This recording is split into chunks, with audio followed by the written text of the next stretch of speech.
How to fix WhatsApp web not downloading files on Windows. Hello everybody and welcome back to our channel. So let's get started without any further ado. For that, first of all, simply open up your web browser. Then simply type in web.whatsapp.com and log into your WhatsApp account. So once you're logged in and when you try to download a file, it's not downloading. From here, you can go ahead and sign out and then sign back in again. For that, tap on this three dot, then tap on logout. Once you log out of your WhatsApp account, simply log back in again. And after that, you want to go ahead and check if the issue is solved or not.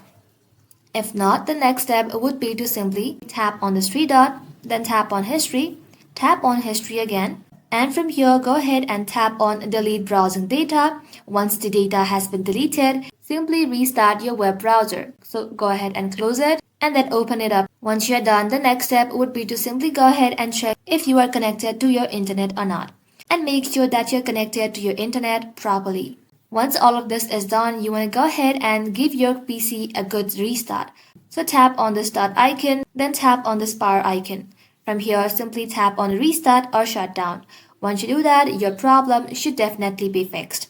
That is how you can do it, guys. Thank you all for watching the video till the very end and stay tuned until our next upload.